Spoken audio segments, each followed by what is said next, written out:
Yeah, happy Saturday. I'm super happy to present for your amazing community. And let's start. Let's talk about ChatGPT and all other relevant APIs we have as a generative AI family today, these days. And let's, of course, learn how to teach all these awesome things at scale. I mean, not just as toys, not just as experiments, but in real projects with real workloads, let's say at real scale. Before we start, I have, let's say, hard stop in around 40 minutes. So I'll do my best to complete slides in 30, maybe 35 minutes to make sure that we have at least a couple of minutes for Q&A. But if not, yeah, sometimes I'm too excited and focus on some cool things, and like timing is going out of my head. I assume that this chat will be available for at least few days. So let's keep this as our connection point. I mean, if I didn't answer any question or you got new one, just post it here, tag me there. So I see reference and I'll do my best to answer. And as you have already seen, I already sent some links in advance. So you have all key resources in place.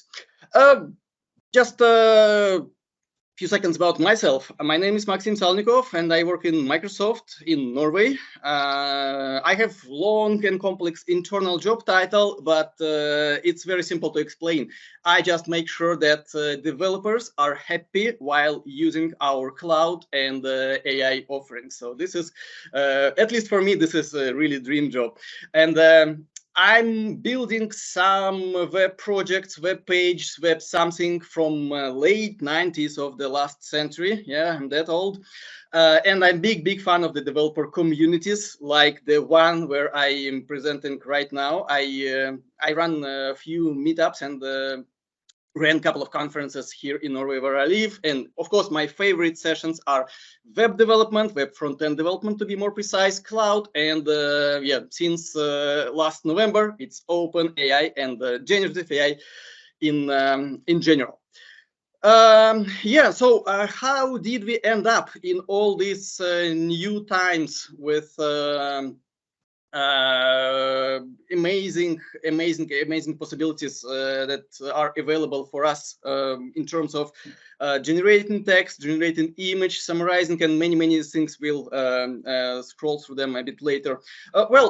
Artificial intelligence itself is not a new idea at all. So as you see on this slide, it's from 50s of last century in this or that form.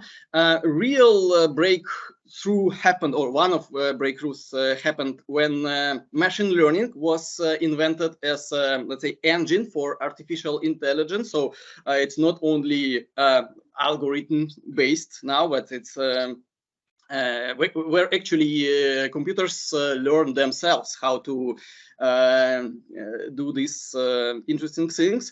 Next milestone was invention of deep learning as a part of machine learning. This is where, let's say, quality of everything was drastically improved. And yeah, deep learning is when you have multiple layers between input and output, so you definitely can get better results, but idea is still the same. It's from machine learning family. And very recently, if we look at this timeline, of course, generative AI has come, and so it's coined as a term since 2021, but I'd say it's not on this slide, but we all know that it went really to broad audience. It went publicly last November when chat.openai.com was exposed for everyone. This is where real interest from really broad audience happened. And of course, we in Microsoft are at the forefront of all this motion, of this all these inventions and breakthroughs. And Microsoft itself is a very serious player in artificial intelligence area, and as you see on this slide, we made quite a few AI breakthroughs focused on achieving human parity. That means that, for example, since 2017, computers are better than us humans in recognizing speech. Since 2021, computers are better in captioning image, better than us humans. And of course, we heavily invest into artificial intelligence, and yeah, if you are using some parts of Azure, I'm pretty sure that you know that we have not one service, not family of AI services, but multiple layers or levels of AI offerings focused for pretty much everyone on the planet. I mean, starting from data scientists, and these folks love our Azure machine learning studio very much, up to, let's say, just business users who use the power of AI in our office applications. But of course, today let's focus on this particular part of all this stack called Azure OpenAI service. Before we begin, let me provide full clarity on what is what, who is who, and who are the main players in this area, and how OpenAI and Microsoft interconnected after all, because they often go like as duo, but at the same time, these are two separate companies. OpenAI was founded in 2015 as a non-profit organization with simple to formulate but extremely challenging to achieve goal. And in my own words, the goal is to democratize use of generative AI or large language models, to be more precise, like for everyone, right? So not only for companies with huge data centers, with huge and powerful servers that can train models. No, the idea was to build these models, these artifacts, and expose them for everyone via simple to use APIs. Microsoft was one of the early investors into whole this idea. So we, let's say, believed in the whole idea and invested quite a few dollars in form of computational resources, I believe mainly. And of course, yeah, to achieve this goal, why is it extremely challenging to achieve? Because you need not only very smart people in your team, I mean, world's best data scientists to come up with these models, but you need tremendous computational power, because it's a very ambitious goal to gather pretty much all publicly available information on internet. It's textual and image, and train models on that corpus of data. And yeah, you need not just one data center, and let's say out of the box hardware offerings will not work. I mean, our smartest engineers from Microsoft did amazing job on chaining I don't know how many thousands, if not tens of thousands, NVIDIA chips into super performant flow. And after all, after like a few years of creating these artifacts, the goal was achieved. And now we have not one model, but family of the models that are again available for everyone via APIs. If we double click on what models are doing and why are they different, why it's not one single. Well, GPT, let's say GPT-X family, now it's GPT-4, the latest one. Maybe, I don't know, tomorrow or in 1 week they release GPT-5. I have no idea about the timeline. But it's all around work with the text, and not only generation, by the way, and we'll see this on possibilities slide. Then ChatGPT model, or like in technical terms, we call these models currently GPT 3.5 Turbo.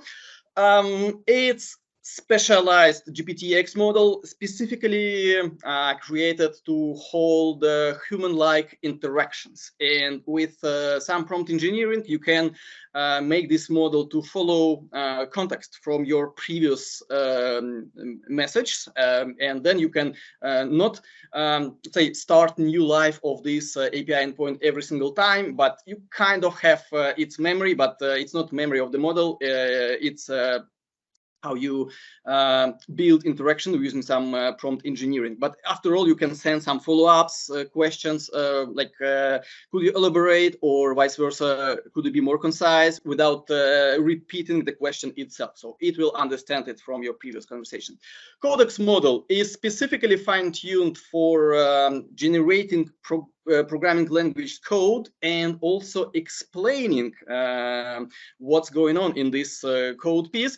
And Dall-E, I hope that you all tried, folks, either Dall-E or Midjourney or Stable Diffusion or some other image generation models. It's like text to image, and the results are really amazing after some experimentation from your side. Again, where is Microsoft? Microsoft is the main partner of OpenAI, and thanks to this early investment and thanks to this contract, Microsoft has now exclusive permission for using these models in commercial applications. And of course, we don't want to miss this opportunity. So this is why we created Azure OpenAI service. And if we remember the slide with a bunch of logotypes of AI services we have, it's on the layer or family of what we call Azure Cognitive Services. And all these models are available.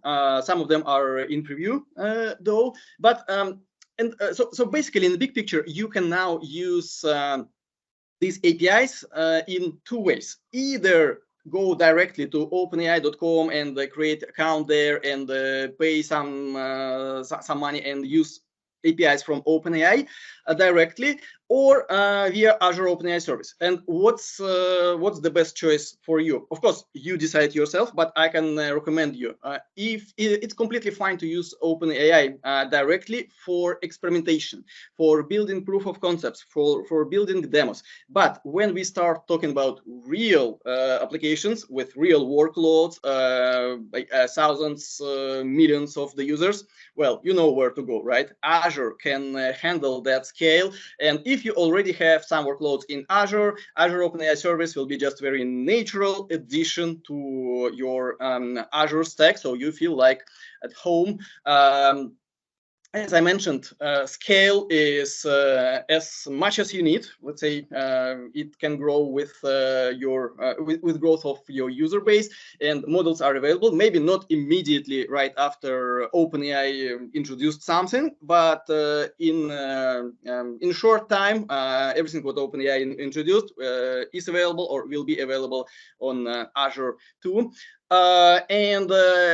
My personal opinion, but I think that we have way better, way more developer-friendly tools to both customize models, fine-tune them, and work with prompts. And it's not on this slide, but I can say that one of the latest products in this stack is a service called Prompt Flow, where you can store your prompts, chain your prompts, and build very visual diagrams of your prompts.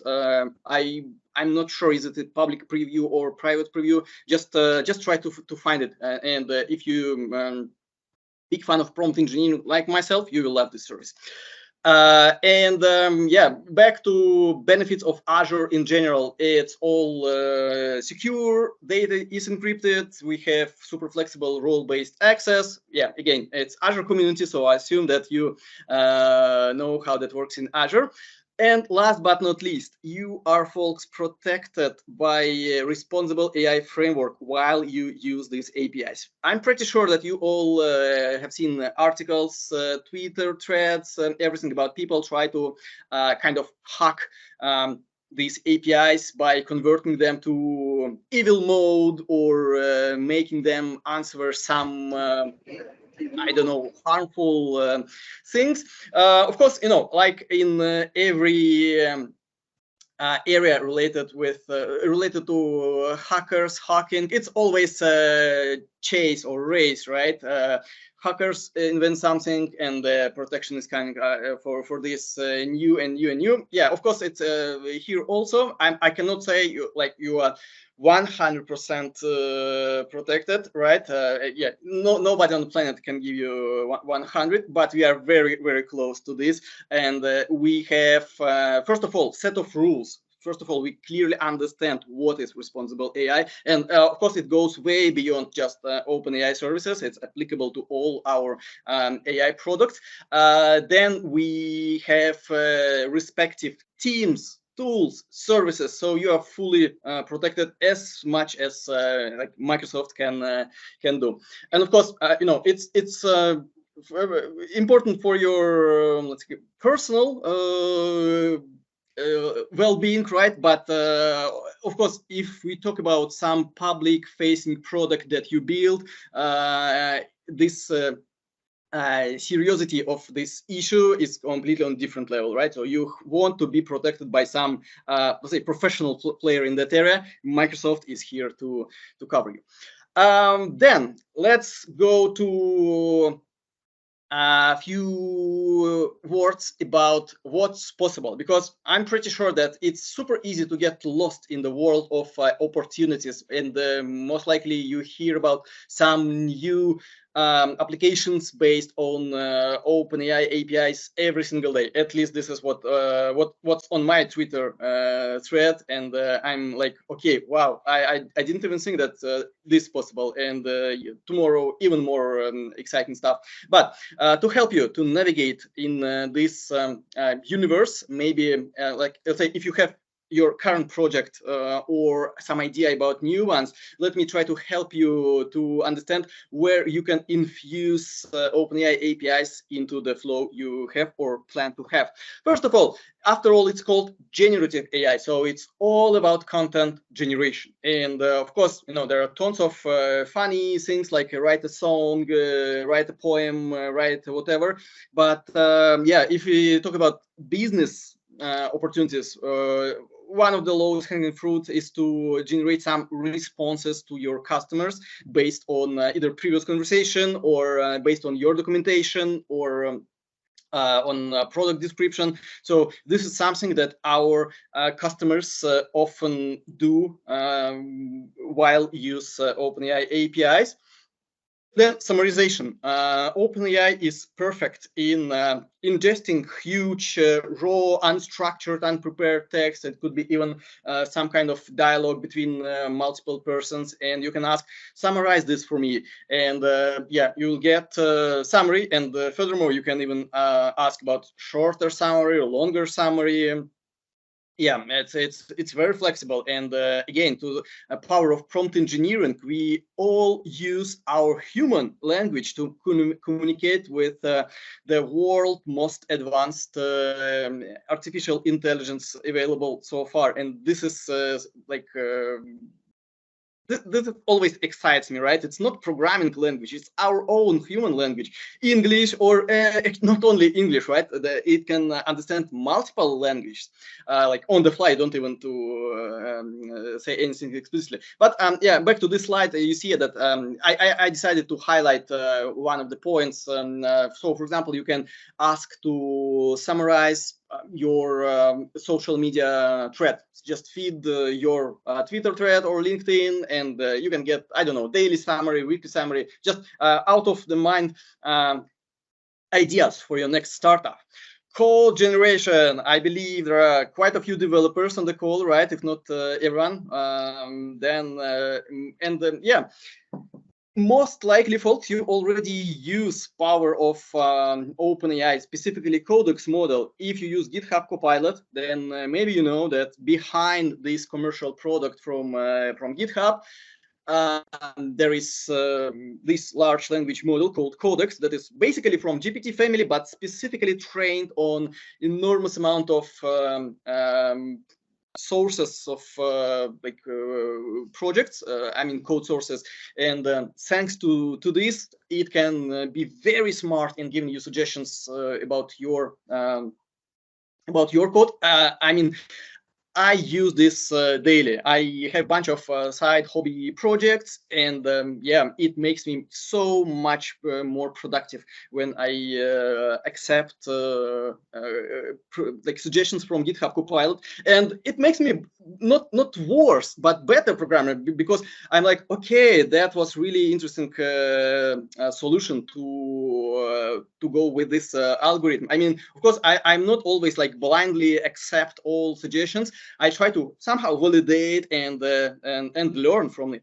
And last but not least, with Azure OpenAI and OpenAI in general, you can build really smart, really advanced searches for your website, web solution, not only web, but pretty much area where you can technically use these APIs.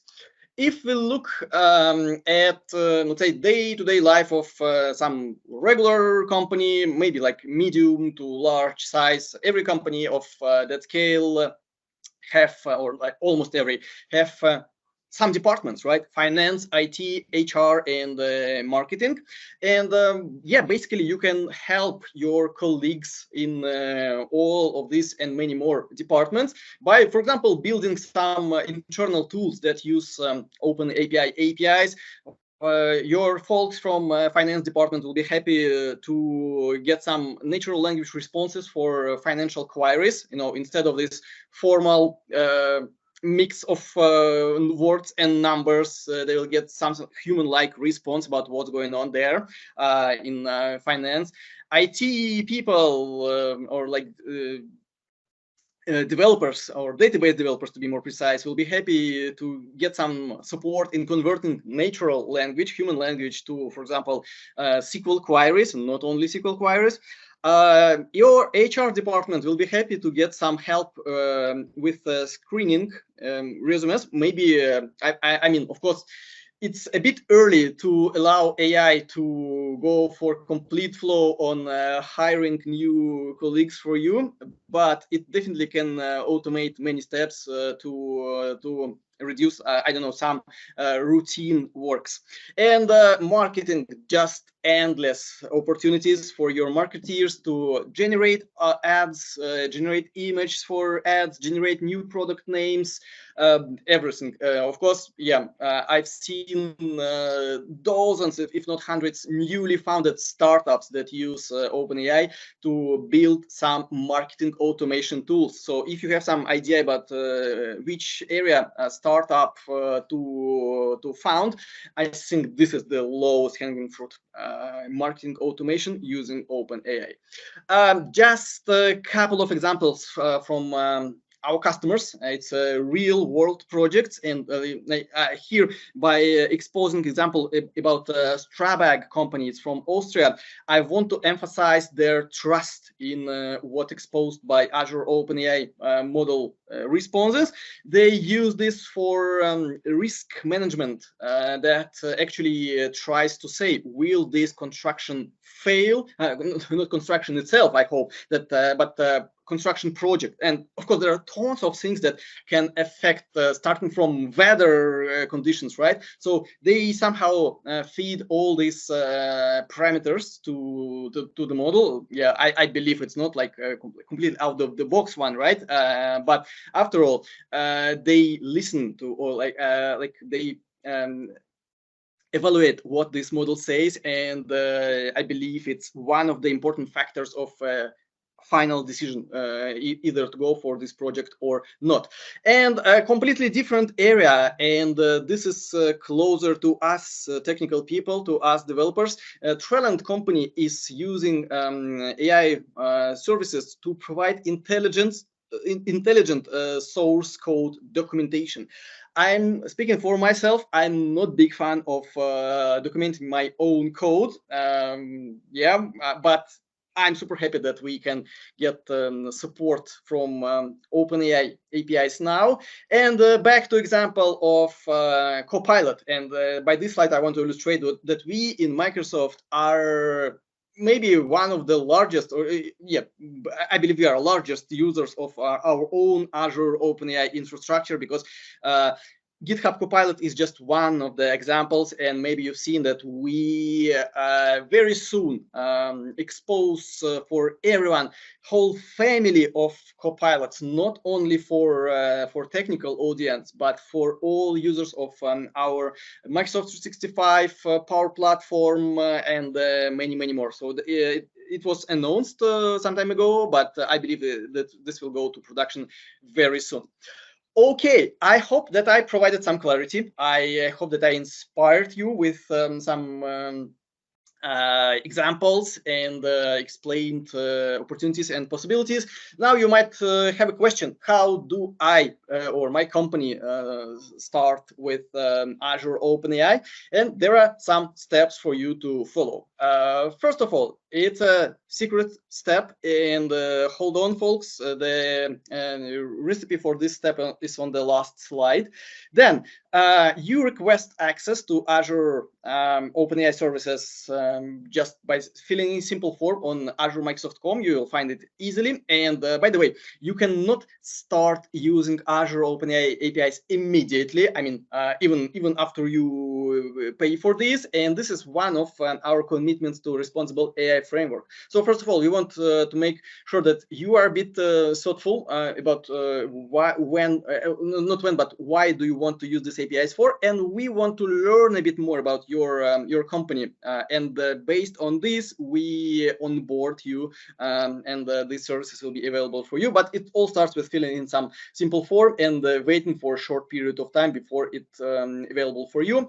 Then you have Azure OpenAI service available for you in Azure Portal. You can create it via Azure Portal or a bunch of other options how you can create Azure workloads. And you send your first request to Completions API. I believe Completions API is the main point of communication between you and Azure OpenAI services. Second option is Chat Completions API if you want to build a chatbot. And it's all about experimenting. Many experiments, much experimenting. I guarantee, I give you 100% that your first prompt will be not production ready. It's again about prompt engineering. I have separate slide on that. Hold on. Also, sooner or later, most likely sooner, you will have a question: how do I use my company's data for all these APIs? I mean, ChatGPT as a service, if you go to chat.openai.com, is amazing, right? It can answer many questions, but it knows nothing about your company. So this is challenge number one. And challenge number two, even everything that it knows, it's frozen at some time, right? This model is not learning real time using all the latest news. So what it says, it's around end of 2021, the latest information it has. Of course, there are some plugins and functions and everything to somehow reach out to internet in the real time, but it's not out of the box, right? So how to feed your own, how to provide to these services your own PDF, texts, images, everything. Some options are available. Of course, unfortunately, we don't have too much time to go through them in detail, but I will name them. And yeah, you build your product, you share with the world, and either start having fun or start earning money, depending on intention why you started all this story. Yeah, just super briefly through, let's go through a couple of these steps. First of all, how do you communicate with APIs? Completions API, there are also embedding API and few more. But again, I believe completions and chat completions API are the main APIs you will use for your project. Well, as I already mentioned, you use our human language to send as a request to these APIs, and basically it's called prompt. And prompt can can have multiple components. First of all, let me Yeah, on this slide, prompt components, it can contain, or maybe it's a good idea that it always contains some instruction, right? Like in this example, extract mailing address from this email. Then it can contain data itself, and it's a bit mind-blowing, but I mean, compared to many other APIs, we have instructions, data, context, output format in one big like text field, right? It's all mixed together, and it's again expressed in our language. It's not any kind of formalized programming language. So instruction, data. Also, you can provide some context, like be friendly, or be I don't know. I don't think that you want to have some unfriendly, but be more precise, be concise, or be like detailed in your instructions. So some context. Furthermore, you can also ask for some format. So by default, it gives you just a plain text as answer, but in the same instruction, you can ask create a JSON object for me, put this part of information into this field, this in this field. So yeah, and after all, you will get nicely formatted JSON. So for example, if this component of your solution is just one of multiple steps in the chain, of course, this is a really good idea to create this formalized response.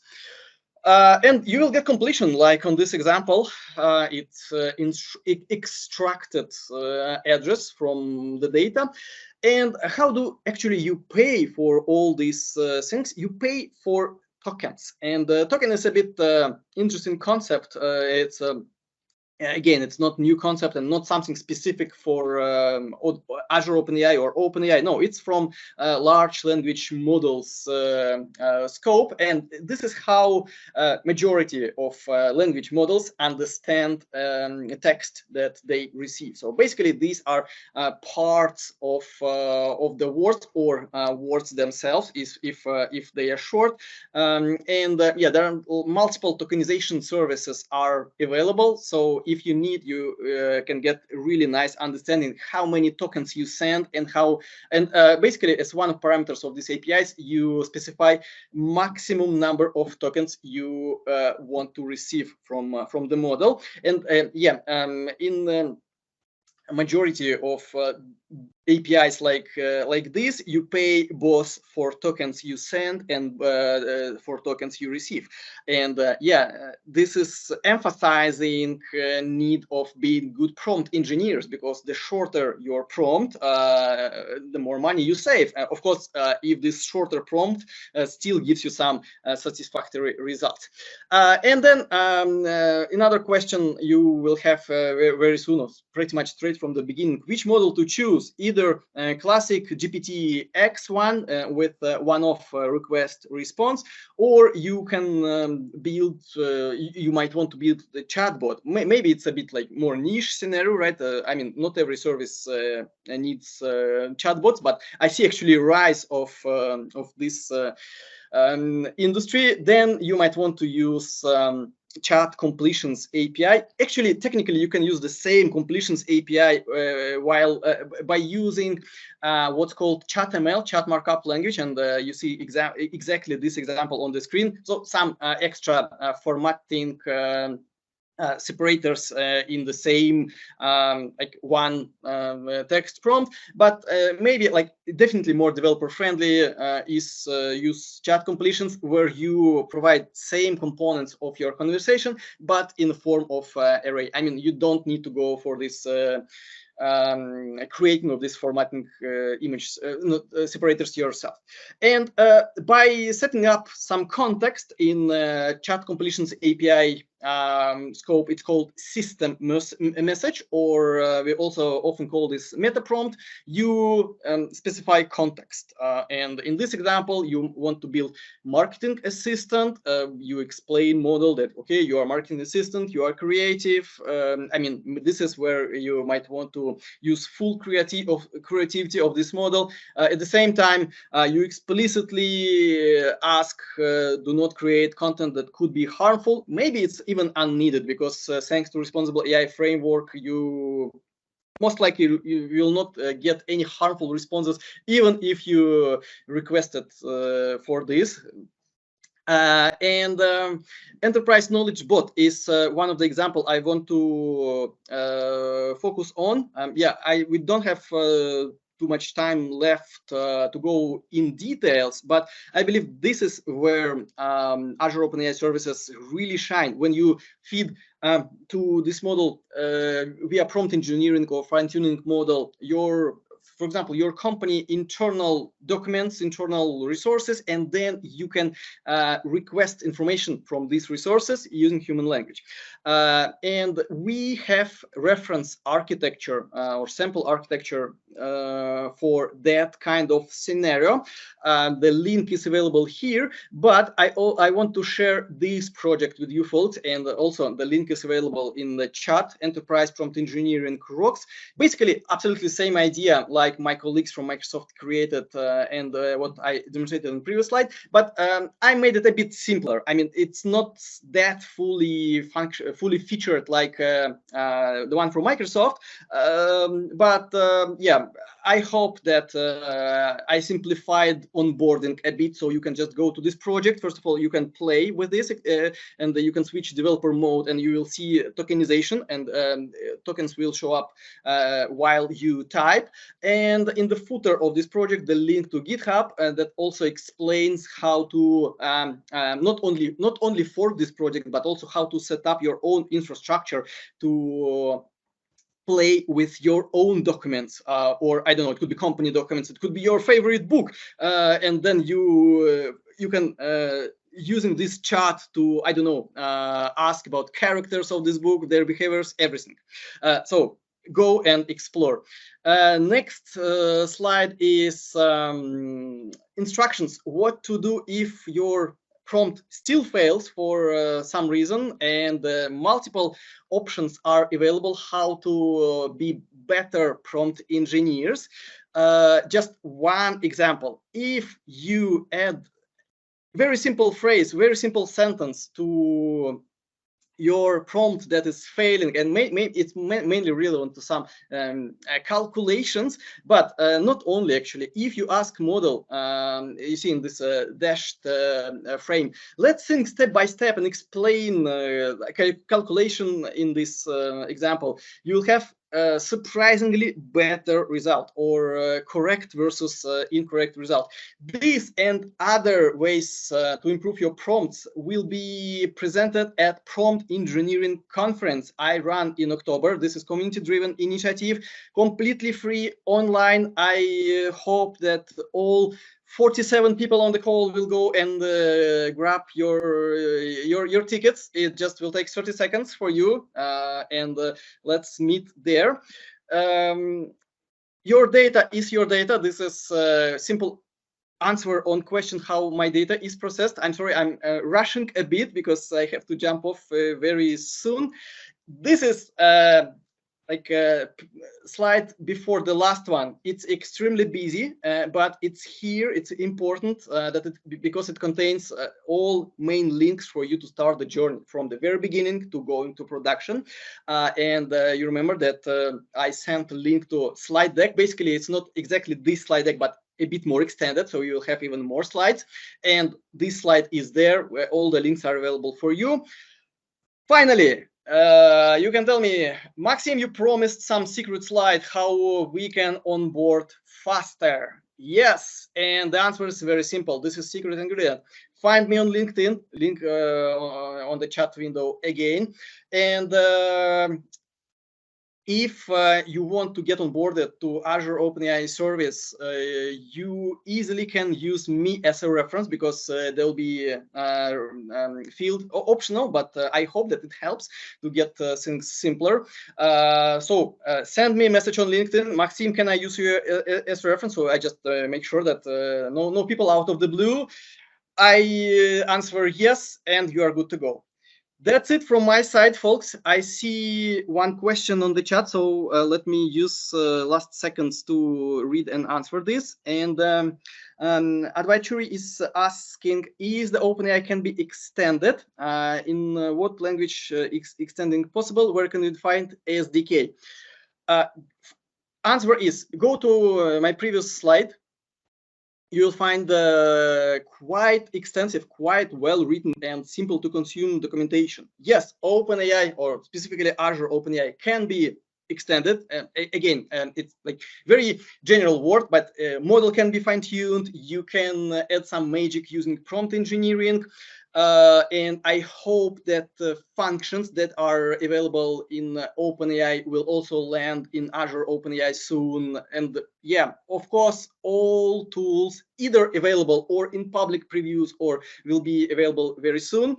And yes, SDK is there. I'm a big fan of JavaScript, so I extensively use JavaScript SDK to communicate with the models. Yeah, that's answer.